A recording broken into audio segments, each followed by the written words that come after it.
It's Saturday afternoon லஞ்சுக்கு வெண்டைக்காய் குழம்பு தான் பண்ண போகிறேன். வெண்டைக்காய் கொஞ்சம் நிறையாவே இருந்தது. அதனால் வெண்டைக்காய் குழம்பும் கொஞ்சம் வெண்டைக்காய் ஃப்ரையும் பண்ணிடலான்னு செய்ய ஆரம்பிச்சிட்டேன். புளி ஊற்றி வைக்கிற மீன் குழம்பு, வெண்டைக்காய் குழம்பு, பாவக்காய் குழம்பு எந்த குழம்பாக இருந்தாலும் நல்லெண்ணெயில் செஞ்சோம்னா டேஸ்ட்டாக இருக்கும். தேவையான மசாலா வறுத்து அரைச்சி வச்சுட்டு வெண்டைக்காயை ஆயிலில் போட்டு நல்லா பிசு தன்மை போகிற அளவுக்கு நல்லா வதக்கி எடுத்துட்டு நல்லெண்ணெய் போட்டு தாளித்து விட்டுட்டேன்.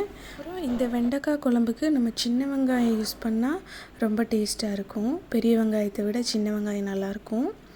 வெண்டைக்காய் குழம்பும் ரெடி ஆயிடுச்சு, சாப்பாடும் ரெடி ஆயிடுச்சு. கொஞ்சமாக முறுக்கு வெண்டைக்காய் குழம்பு வச்சு லஞ்சு முடிச்சிட்டோம். நைட்டுக்கு தோசை மாவு இருந்தது, சட்னி எதுவும் பண்ண வேண்டியதில்லை. இந்த வெண்டைக்காய் குழம்பு நிறையா இருந்துச்சு. இதை வச்சுட்டே நாங்கள் நைட்டும் தோசை ஊற்றி சாப்பிட்டுட்டோம்.